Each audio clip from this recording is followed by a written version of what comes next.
Welcome to Behind the Start Line. I'm your host, Troy Schooley. We are in Season 3, Episode 2. I'm also the CEO of P3R. Super excited about the guest we have today. I'm going to introduce them now. Katie Kinnamon, who's a P3 runner. Welcome, Katie. Thank you. And local celebrity from KDKA, Heather Abram. Hi. Welcome. Thanks for coming. Good to be here. Absolutely. Well, Katie, I want to go to you first because there's been a lot of excitement in our industry, in the endurance sport over the last couple months because people are back at a start line. It's been great for our team to get back and see the smiling faces, kids, young and old, coming to the Yinzer 412K, the Fleet Feet Liberty Mile. Tell me about the excitement when you first came back to the Fleet Feet Liberty Mile.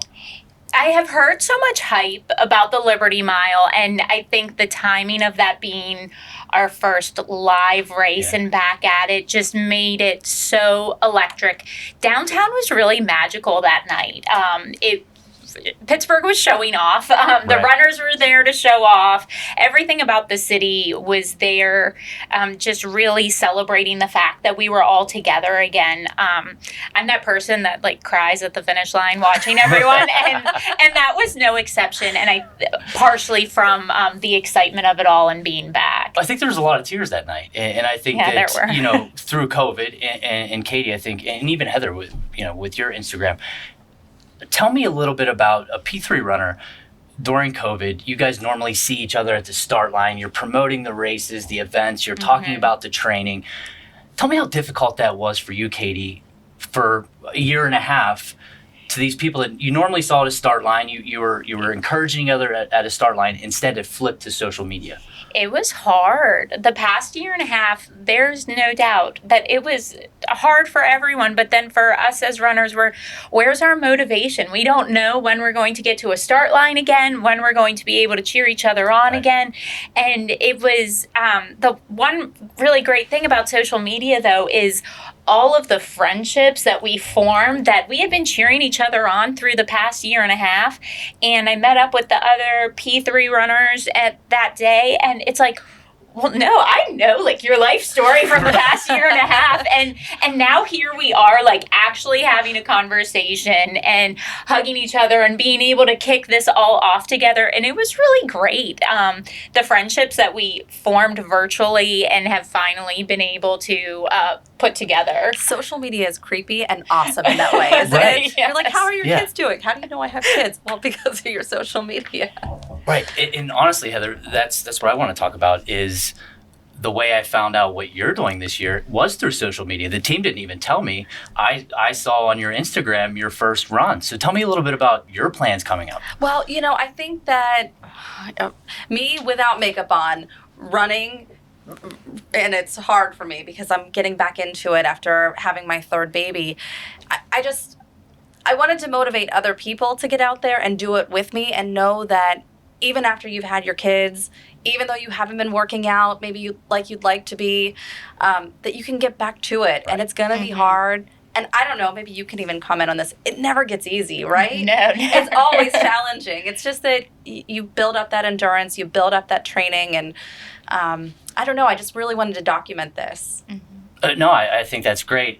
And I am going to talk about something that we talked about before we came on air, because I thought it was great that you admitted it, but also it's exactly what we do here at P3R. It's about movement. It's not about a 5-minute mile or a 15-minute mile. And you're starting your training. Tell me what you got to. And I'm sorry to put you on the spot, but it's everything that we preach here, and I loved hearing you say it. So really, I am out of shape. I am. I have not been working out. It's just been, my life is just so hectic and so busy. Yeah. And so I started my training very slowly, and I allowed myself, I feel like everybody says this now, I gave myself some grace. Yep.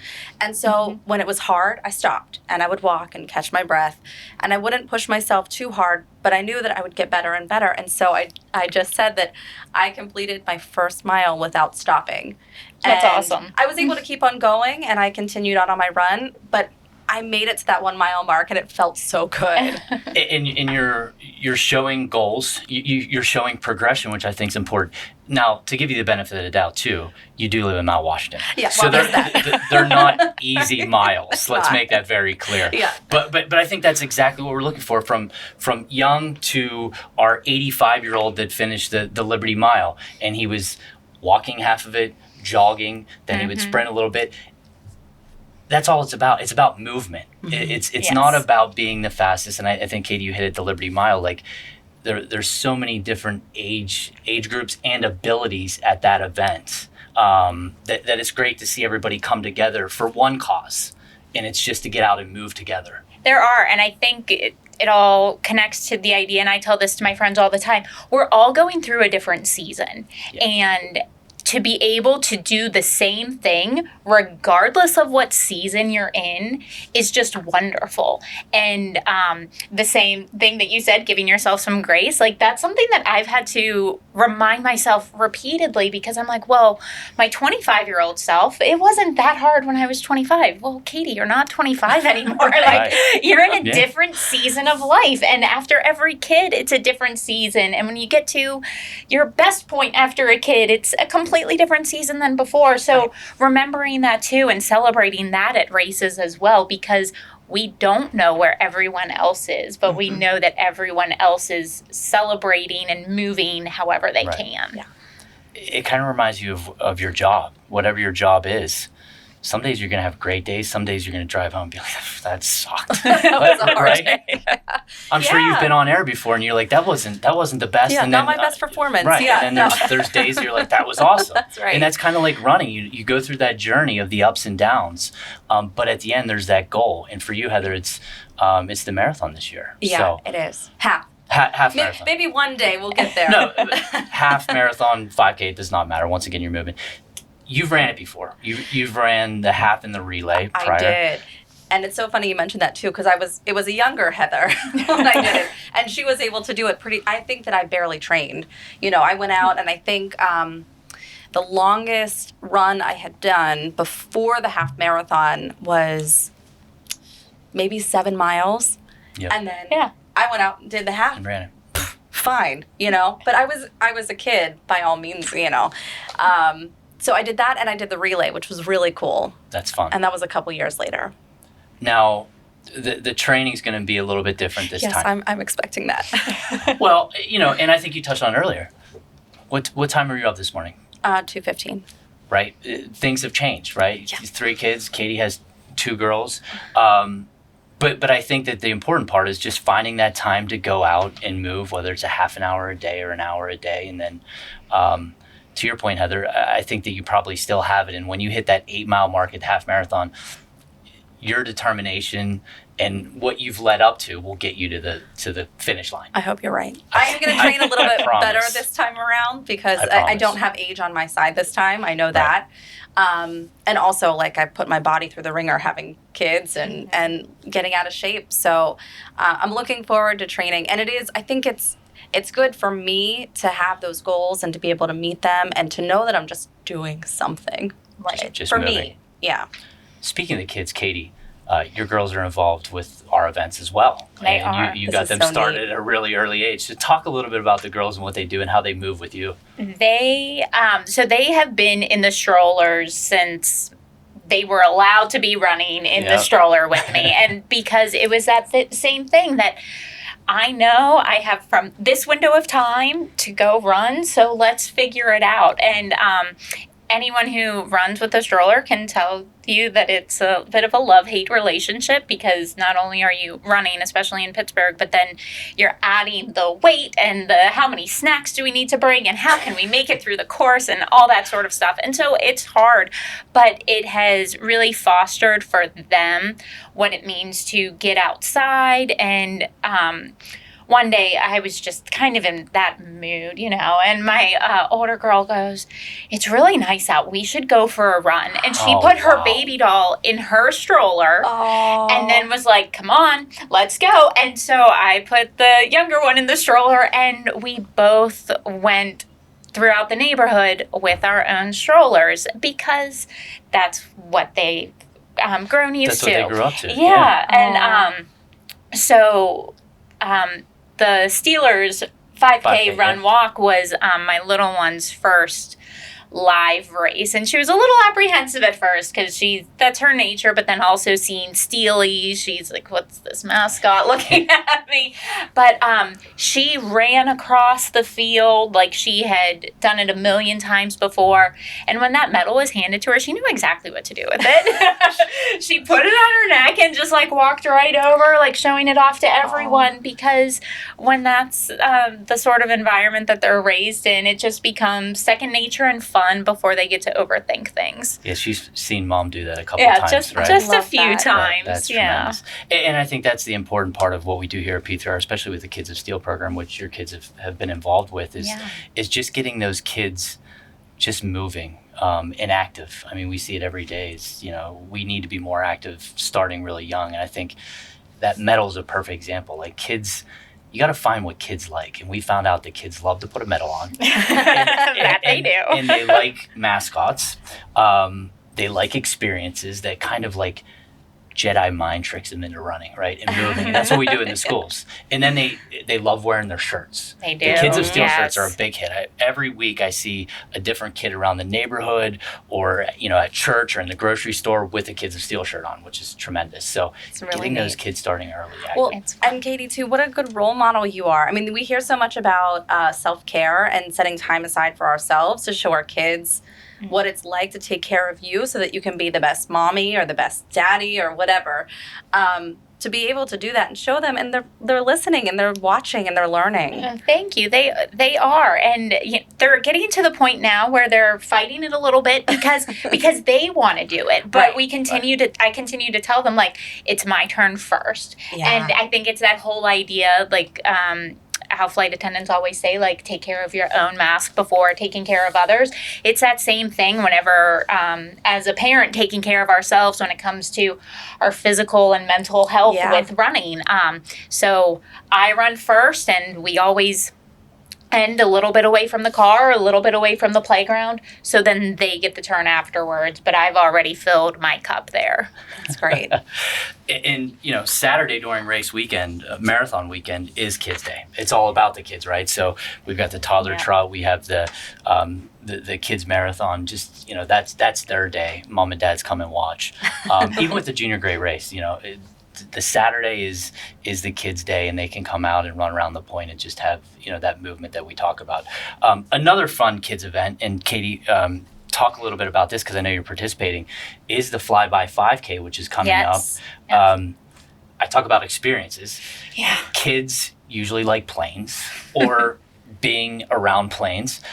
So this one is on the airport runway, and it's something that we worked with Allegheny County 5 years ago. This will be our fifth year live. COVID throws me off with the years.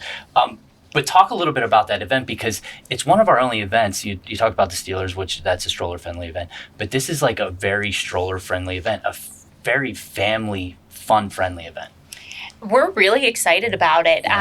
This will be our first year doing the Flyby 5K. But just to speak to how excited my crew is about it, my husband's running it too. And he's normally the one who will gladly stand on the side, with the bag and whatever's needed. And he's like, so I can register for this one too. Yeah. And so we're really making it a family affair because it is a once in a lifetime sort of thing to be able to do that.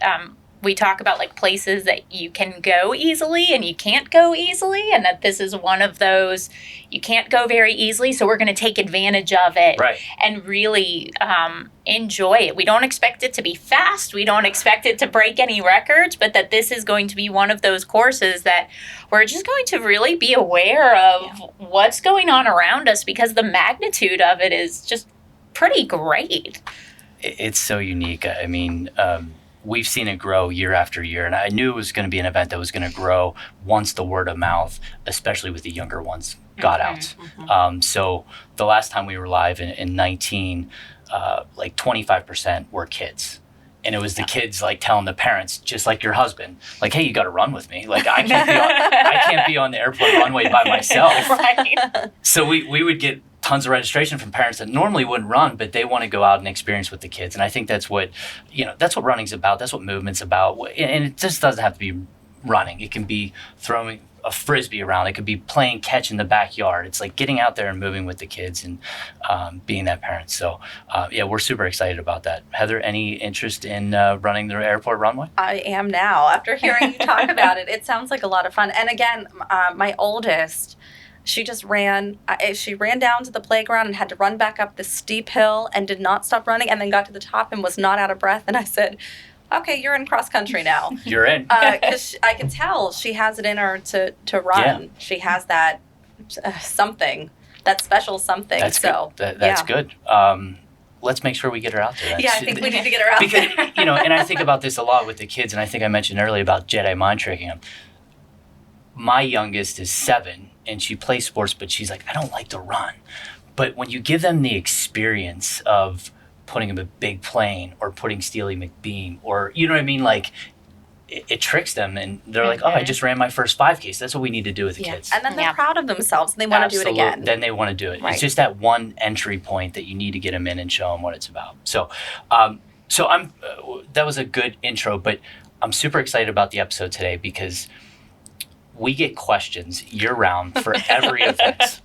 And we have a full-time person who is our runner concierge who answers these questions, FAQs. Let's call them FAQs. And that's fine because we want new runners. We want new people at our start lines that aren't as experienced with where to park. How does an event work? How does the finish line work? So that's great, and that's why we have a full-time person.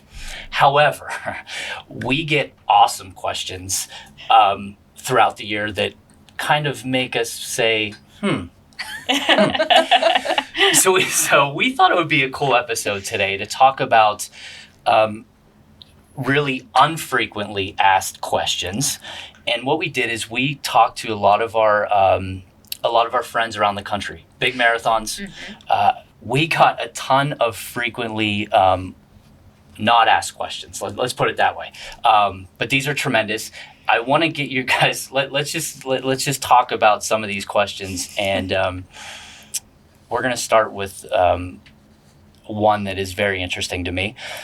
So, Katie, you're aware that we do the Gap Relay. So, Heather, we do it. You're familiar. That's and I right. Think, did Andy Sheehan run it? Andy ran it. Yes, former board member. So it's 150 miles. Yes. This year we're going from Pittsburgh to Cumberland, Maryland. Usually we went from Cumberland, Maryland to Pittsburgh. And it starts, so right in the middle of the night, like between 2 a.m. and 4 a.m., you're running through Ohio Pile, which is scary as hell. I've been there, and all you hear is like running water and you see eyes. So one of the questions that we pulled out was, what do you do about bears, wolves, coyotes while running on the trail, meaning the Gap Trail? Oh, boy. Oh. I don't have any experience with this. But here's the thing, like some of these, how are we supposed to answer that? I don't know what to do. This is a question that you would get. Do you advise on something like this? Run faster? I know that people... That's probably not right. I know that some teams took bear spray, which I thought was great. Oh, that's unique. Yeah. Here's the thing, though. When you sign up for any event, especially endurance, you pretty much sign your life away. Yep. I can't help. Like, once you sign that autograph, I can't really... I can advise, but I can't... What do I do about bears? Coyotes, I think they're pretty aggressive. I don't know about this one. Can we take a pass? Yes, Can you just let's take a pass. Can you write pass when they send in this question? Like when they call in, you say pass. And then You know what's funny is our running concierge, Kendra Snyder, is great at what she does. I think that I would be a little more rough with some of these than her. She knows how to massage them. Yeah, Let's take a pass on the bears, wolves, and coyotes. And that event's coming up. We're about a month away from the Gap. We're going to start in Pittsburgh, end in Cumberland, and hopefully we don't encounter any bears, wolves, or coyotes. Is 22 too late to take running seriously? Ha ha ha ha. Is that a real question? It's a real question. These are all real questions. No. Goodness, not at all. Not at all. I started whenever I was 26 as a New Year's resolution. And I can't tell you how many times I tried before that. But, you need the stars to align. Like you're at the all the timing has to be right. Your interest has to be right. Your everything just has to work for it to fit into your lifestyle and become something new. If you try at 18 but you don't really like it, is it for you?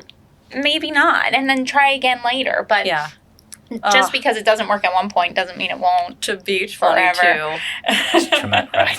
Oh my gosh. No, start. Start whenever. And just like you said, if you're not interested yet, try again later. Right. And just because you're younger and really into it doesn't also mean that that's a forever thing too. Right. My brother, he ran and through Whippeals and all of that, and I took up running later, and he doesn't run now and I do, and it's how life happens, and that's okay. So give it a try and try again later and just see what happens. Right. And it comes back to movement, right? We see a lot of runners go to cycling or vice versa. A lot of cyclists want to do their first half marathon, or so it's just like, just get out there and move it anytime. I still have so many questions about the bicycle seat. I need answers to that one. It's a rough one. Yeah.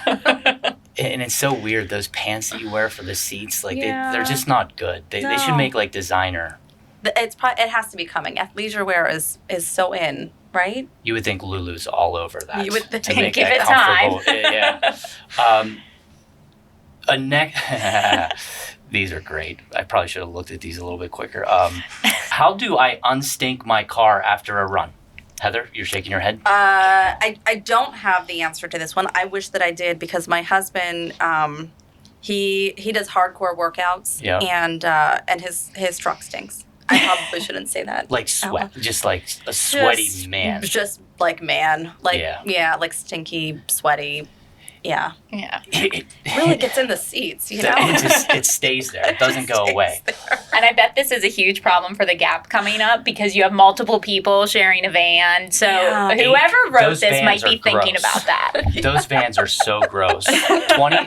Between 24 hours and 30 hours of 8 people that are doing, 5-10 miles at a time and then jumping. It's gross. I guess my comment to this is, why should we Google's great? Yeah. Do you know what I mean? Like, so really the issue with some of these are we can't answer these questions. I know. And maybe you should look these Do these people just need somebody to talk to? Do you think? Maybe that's what I mean? Maybe they sent a question before and they're like, Kendra's so nice and I know she'll respond. Right? Maybe, and then they're like, it just opens up that dialogue. She's that good at her job that she's really creating relationships. So, and this is a good question, but once again, we're not therapists, but I like the question. How do I feel less self-conscious while running? Music. Yeah. I don't know. I feel like if you have the right playlist, then you're kind of swept away in it all. And don't you feel like if you have that perfect song, it like makes you like keep up the pace and the beat kind of keeps you going and keeps you motivated? Absolutely. What's your favorite song? Or what's on your play? Like, what do we listen to? We listen to hip hop. I like hip hop, and I like female empowerment. Like, some good Cardi B, some Beyonce. I was gonna say Beyonce. I picture myself when I'm running, like dancing in the club, dropping it low. Like I was 22 and just getting into running. Like you're 22, seeing if you can get into running. Yeah. Yeah, but that's it just keeps me going and keeps me moving. And you don't care. What do you say? So I'm the opposite whenever it comes to my playlist. Mine's a little bit more like Mumford & Sons, Avett Brothers, to keep me in the conversational pace. Because if I get too much of exciting music, then I am just done way too early and I can't control myself. So I have to keep it a little slower. But I have to say, I like this question. When I started running, I was in North Carolina, but was like, I can't run with shorts. And I was that self-conscious runner in North Carolina running. And so I was wearing capris in the Charlotte heat and things like that because I was self-conscious. But it took some time to realize, like, everyone's running their own race and no one's there to pay attention to me. Yeah. They're paying attention to their own pace, their own playlist, and everyone thinks that they're in just as bad of shape as something else. Right. And once I realized that and stopped caring to a degree what other people thought about me as a runner, then I was like, oh, shorts are way more comfortable right now. And I found what worked. And I think that same pressure goes for women who want to run in sports bras, thinking the same thing. Like, well, I have to be tiny and athletic and whatnot. No, you don't. Be comfortable. Exactly. And so to whoever wrote that question, I hope you're listening, and I hope you realize that that we're all pretty self-conscious while running about something. Right. And so so don't worry, because we're thinking about our shoes, our feet, our own chafing, and not paying attention to whatever you think that self-consciousness may be. Yeah. That's a great point, Katie. And I think that, and I've said this a couple times, but I'm going to repeat it because I think it's super important. If you think back 10, 20 years ago, running, I believe, had like a stigma around it. It was like a very elitist sport, right? So if you, at the time, if you didn't show up in your short shorts and look great in them, or if you didn't run a 6-minute mile, people are like, oh, you're not a runner. And that's what we're trying to break down the barriers, that you're a mover, you're not a runner. Who cares?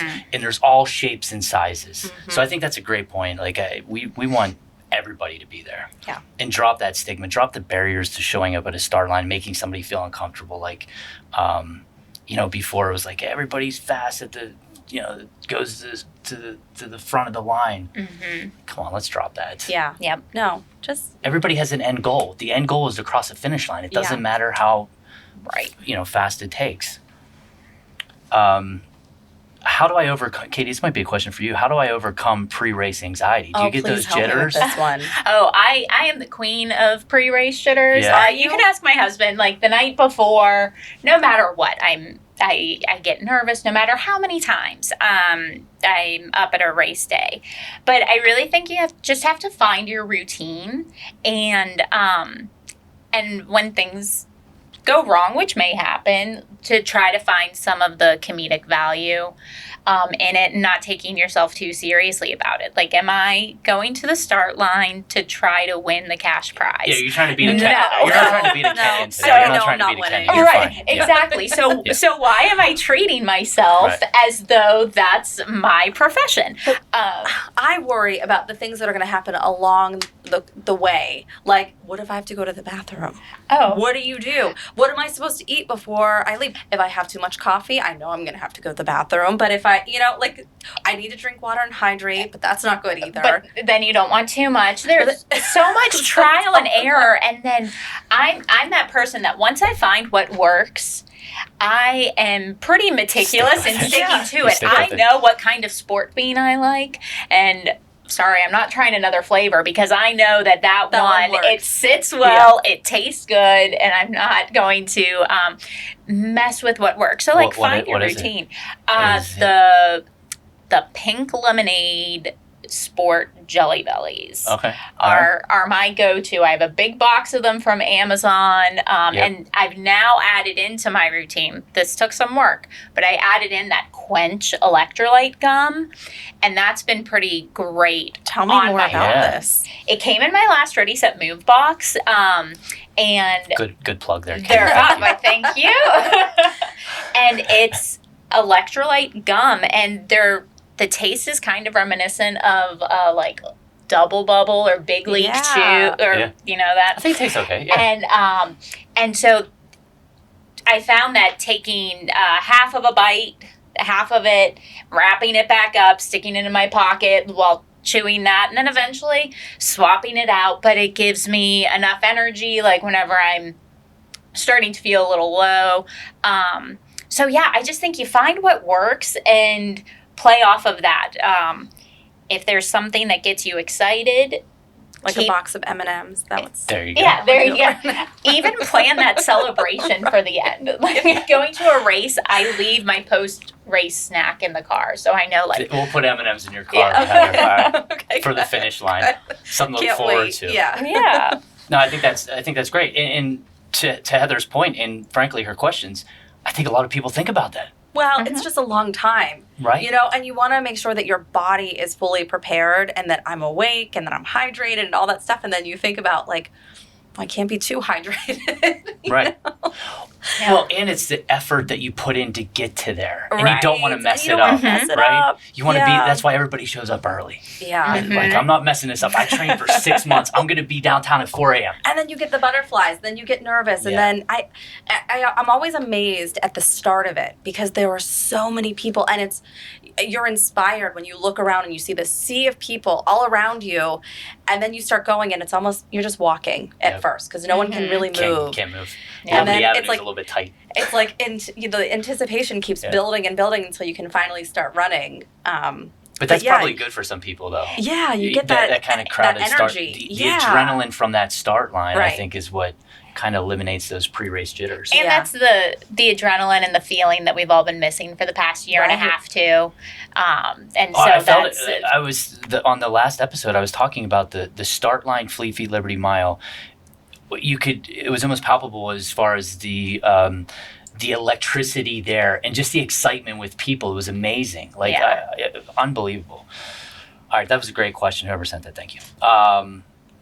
I've been slower than usual after having my baby. How do I regain my speed endurance? I'm going to pass this one to Katie. Oh, that's hard.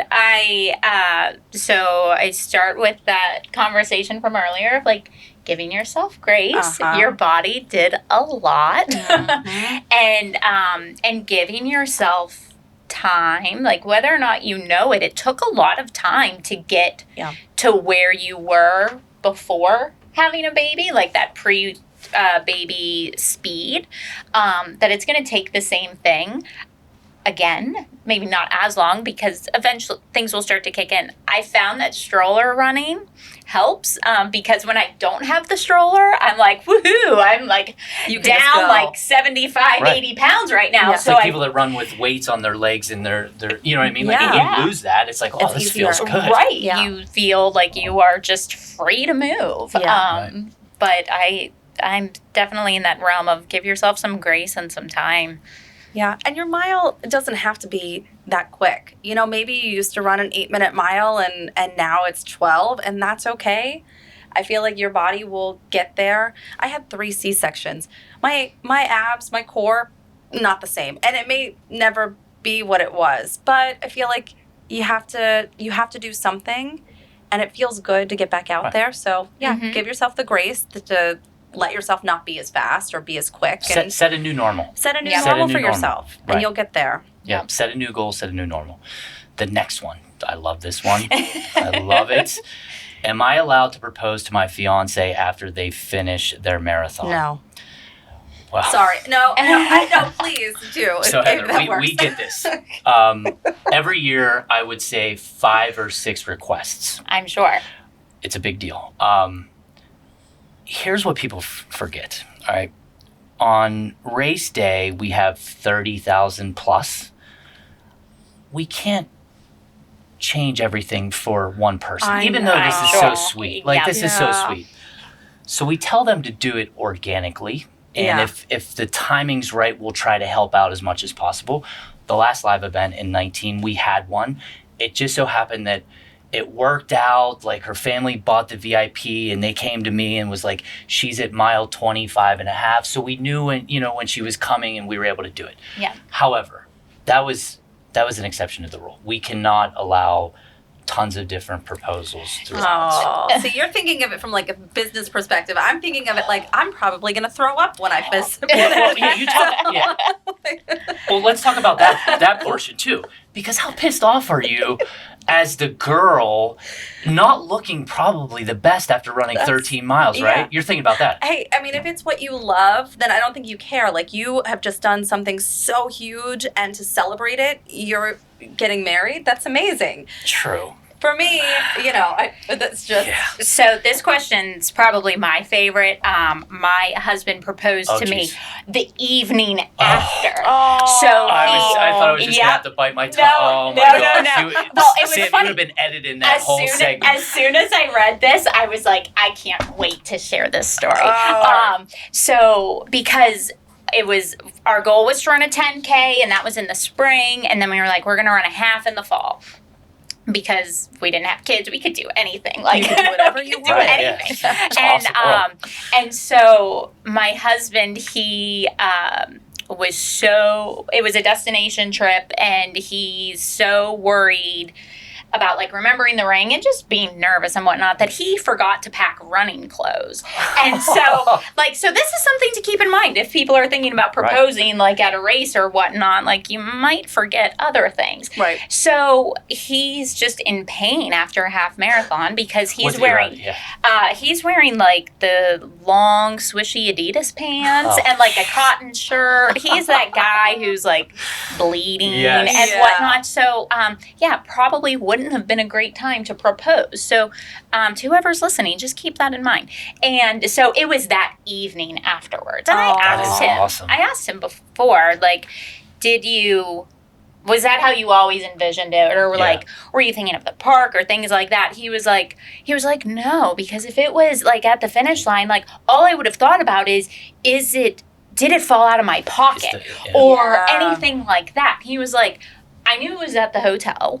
I knew if I tried to like get down on a knee to propose, I wouldn't have been able to stand back up afterwards. Like things like that. So that's so great. yeah, just I thought that question was hilarious. Oh, that's perfect. I had no idea. That's tremendous. That's special though. It is because then we left the half marathon, got cleaned up, put on nice clothes, went to smelled good. Exactly. Got some nice pictures. Had some drinks and things like that. Made it more of a moment where we had the half marathon beforehand, but like I would be willing to show people pictures of after we got engaged, whereas if it was at the race, like no one would have wanted to see those. Everything needs to have its own moment too. Yes.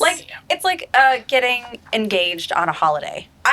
If that's your thing and you love a certain holiday and maybe it works out, but I just feel like let things have their own moments. It's almost like overload. Yeah. Like spread it out a little bit. Right. Mm-hmm. Right. Another thing that we see a lot is along the course. So if a couple met in, let's say, Bloomfield, the fiance will be waiting to, propose there. Mm-hmm. Here's why I never understood this one. Like, they still have, like, a lot of mileage long way left to go. in the race. Like, I'd be pissed. I'd be like, let me finish my race at least. Or then you're looking and like, do I finish? Do I not? Maybe. Heather, your glass half full for sure. I just always that one always confused me. It's like, why do it on the course? Because they still want to finish the race. It could be motivation. Sure. Adrenaline, I guess, maybe halfway through. Yeah. All right. Unless the ring doesn't fit, and then you're like, oh gosh, I hope this thing doesn't fall. Well, and then you sweat so much, and then you're like, oh, now it's stuck. Holding it the last 3 miles of the course. All right, that's great. The next one. What time zone should I start my virtual race in? So we've had so many questions. Obviously, 18 months of virtual races where we feel like we're very experienced in virtual events now. Here's the thing about virtual events, not just running events, virtual events in general. People think too hard about them. They think that they're they're more complicated than they really are. Right. Mm-hmm. You can do it whenever. You can run wherever the hell you want. Yeah. But people are like, oh, where's the course? There is no, your backyard can be the course. Yeah. This one's tremendous, though, because we don't keep time for the virtual events. So I'm sure we just got back to them and just say, race in your own time zone. Yeah. No, that makes sense for that one. Mm-hmm. But the one thing that we learned out of virtual events is that people looked too much into the word virtual, and I think it freaked them out. I was like, oh, virtual, how do we do this? Yeah. Like, even I had tons of questions, like, how do I do virtual? You do whatever the hell you want. You can do it on a treadmill. Yeah. So I think it's hard. We were all adjusting to something new. I mean, who thought that we would be doing virtual races? And honestly, it doesn't even really make sense. Like, we put the word virtual in front of so much stuff, and this allowed us to continue doing what we wanted to do. Right. Mm-hmm. But yeah, it's overthinking something that isn't complicated. Right. And listen, virtual events for us as an organization were a godsend. They really helped us out. They allowed us to continue to talk and motivate through social media we talked about before. But to your point, Heather, and I think you were kind of getting to it, running's free. Yeah.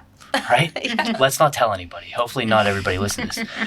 But what we did with the virtual events, and Katie, I know you were along, we added experiences. So for the 10 miler, you got a box that was full of Pittsburgh stuff. That was great. Medals. We did for the marathon. You were able to go online and do cheer cards for your participants.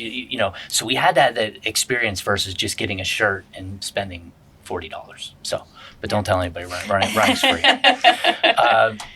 This is one of my favorites too, and we got this from one of our industry friends. Can I have time deducted off my run since I stopped to chat and shake hands with President Bush, who was on the course? What do you do if you see someone that stopped for a long period of time? Does that, how? It's on you, Heather. Yeah. Heather, you can stop wherever you want. It's on you. Yeah. Okay. If you were going for a time of 2 hours and your half and you come in at 2:01, don't call me and say that you stopped and talked to your kids. Right. No funny business. Okay. No. I mean, it is kind of cool that President Bush was along the course, probably in his hometown. But why would you call and ask, to get the time deducted? No. Would you ever do that? I mean, Katie, you have hundreds of races underneath your belt. Have you ever thought about that? No, that I overthink a lot, and that is something that I've never overthought about. Have you ever had to stop for any length of time during a race? Probably, but nothing like that. Like this? Yeah, no, not a celebrity sighting or anything like that. Yeah, it's crazy. The next one on the list, I run for the T-shirts. Okay. Will you be giving us T-shirts this year? Do you get this question here? Because these are questions from across the country. So do you guys? We do get this question here. Heather, when's the last time you registered for an event that you didn't get a shirt, though? Oh, everybody gets free shirts. T-shirts are the thing for any event, right? Yeah, it's just a question about how soft the cotton is going to be. That's right. it. What type of material? If it's tech. I just thought this was I thought this was common sense. I thought that you would know that you got a shirt, especially for a bigger event. So. You would think, yeah. Then they follow up. There was a follow-up to this great question. I was wondering if I can buy just a T-shirt for the half. I'm running with friends who registered, but I couldn't afford it this year. Can you buy the shirts if you're not in the race? No, you cannot. No, but and I learned this because my background's sports media and it's not in the running industry. And when I first started, we had all these, we order several $100,000 worth of shirts, 42,000 shirts a year just for the marathon. And I'm like, we have 4,000 extra shirts. Let's sell them for Kids of Steel or one of the charities this. We can't let them go to waste. Well, the runners in the office are like, oh, you can't do that. You know why? Because people earn their shirts. Well said, sir. Well said. Yeah. And I agree with them. Because you don't you don't want me. I didn't complete the Pittsburgh Marathon. You don't want me walking around with a marathon shirt, and you get a lot of attention. You completed the marathon, and it made perfect sense. No, I was just there supporting it, right? No, which is great too. But yeah. So we protect the shirts, and I thought that was as much as we hate to waste them. It's that badge of honor that we talked about. So we can't. Just the participants have to have the shirts. Can you please tell me how to avoid shin splints so I can train for this? So being a little bit older now and just getting back into it, I am realizing that my body is older, which I know, but I can feel it. And okay, so the arches in my feet hurt, and I can feel it sometimes in my shins. My body is getting used to this again, but it's in new ways hurting. Yeah. Right? Yeah. I am now 100% get fitted for shoes every time you get new shoes. Just because they worked last year doesn't mean that's going to be the same style or your same needs or whatnot for this year. Every year for my birthday, my family gets me a gift card to Fleet Feet so I can get a new pair of running shoes. And the past 3 years, I've had different brands and different styles each time just based off of what I needed or whatever maybe injury or extra support I need to be mindful of. And then I've also felt that, which I need to get better at, stretching has also, my daughter asked me one day, she was like, so we should stretch. What stretches do you do before you run? And I was like, I'm glad you reminded me because I always forget. Thanks, 5-year-old. Yeah, thanks for keeping me honest here. Yeah, I think that this is an important question. And to your point, your body changes. your stride changes and your shoes change. I think what we see the most from inexperienced runners are people thinking like, I got to get this new pair of shoes, and they get it like in April, and they haven't ran in it because they want like they want it to I'm be that fresh. type of person. Like I want to look good. Like I care more about what I look like than run. However, that's an awful idea. Don't ever do it, because you're going to be on mile 4 or 5, be like, these shoes hurt like hell. This they're was not a broken. terrible choice. Yeah. The shirt is not. This is not good for me. Like, you know what I mean? So you have to, like, the whole wardrobe has to fit. Yeah, my advice from just going to like the expos, right? The weekend of the marathon, which is amazing. But you see all these really cool sneakers and you see the cool shirts and you're like, I could get these for tomorrow, right? No. Get them for the day after. Right. They're for the day after. Yeah, it's like, wouldn't I look so good at the start line in these and this shirt? Yeah. And it's like, no, don't do it. And we see a lot of it too. We see a lot of it. Yeah, I'm sure. A funny story of my first time at the finish line of the marathon 2014, I had really never seen a massive finish line before. And, you know, at a finish line, you see all, you know, you see people throwing up, you see all this. You see everything. Not that part. No, the emotion's amazing. Like just the emotion and you see in these people's eyes that they completed the goal, whatever the goal that was. But the one thing that sticks out to me, and now I see it a lot more, and there was a guy running and he crossed the finish line and he was bleeding down both sides. And I'm like, well, get him medical. And medical's like, no, that's just chafing. It's just an example that you have to wear clothes that work for you. Anti-chafe stuff. Like, it's crazy what 13 miles, 26 miles will do to your body. And I'm scarred from that. I'll never forget what that guy looked like. I thought he was in medical trouble. Like, I'm like, and he wasn't. He's been stabbed. Someone I thought somebody like, So remember that common. engagement story? That look, that was my husband. So that's why it was good that he didn't propose at the finish line, because that was him. That has to hurt. Oh, I can't even imagine. I can't even imagine. We've run out of we'll run out of unfrequently asked questions. I do have one more that I thought about that we got 2 years ago. Somebody asked to run with their goat. Get out. Oh. Well, Interesting, right? We have goats here that, you know, cut down on the grass and the weeds, right? So what's your answer? If it is medically, you know, we see a lot of dogs, which is fine, you know. I feel like goats are stretching it, though. That's really tough. You know, I mean, even the airlines have cut back, right, on like therapy animals and what can be considered a therapy animal. Yes. So, but you know, they're. Yeah, so we get all that. I think it's like per basis, you know what I mean? Like a goat, maybe. Hopefully we just don't get it again. Can they do 13 miles, a goat? Apparently, I mean, maybe it trained. They thought the goat could. Yeah. I mean, some of these dogs are really fast, though. They're very impressive. Yes. They're very impressive. A lot of the times we'll get questions throughout the year, not about the race, about the organization. How do you work with the city of Pittsburgh? You know, things like that. And I think those are all, to me, those are all interesting questions. Like, do you know what happens to me? And I think that this is probably like just getting my body used to everything, but I get itchy thighs. Do you know this feeling? Yes. And it's like when your body is warming up and you want to make sure that you're dressed appropriately for what you're about to do. And so sometimes you underdress in the beginning and you might be a little cold, but then as your body heats up, like you start to get itchy, right? So you know what I'm talking about? I know exactly what you're talking about. And you're like, I'm cold, but I'm hot at the same time. And like I don't start to, it's a weird sensation. Yes, that happens to me, and it's a hard thing to describe. And it's something that only like runners talk about with each other, because anyone who didn't run would be like, I have no idea what or why you're talking about this. Itchy thigh, you should see your doctor. That's a good segue, though, because that's a good question that we get a lot. So at the start line of especially the marathon, everybody takes off their layers. Yeah. Oh, we get the question of where does it go? Where does it go? So where does it go? It does go to Goodwill. In 2018, we had like 4,000 pounds of items that we were able to donate. Wow. We did get a question, though, for the 10-miler one time. They said, I left my quarter zip at the start line. Oh, no. Can I come pick it up? They thought they were going to get it back. Oh, my God. That's just bad. So yes, we do donate all of the clothing that people shed pre-race. I would say wear like a hoodie that you don't care about, or a QZ, like a cheap QZ that you can just get rid of, quarters. Something you would donate anyways. Something that you would donate out of the bottom of the closet.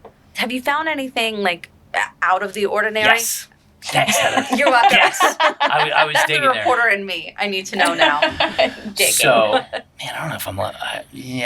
we'll tell the story. So we have found drugs one year. Oh, interesting. Somebody left at bag check, a runner.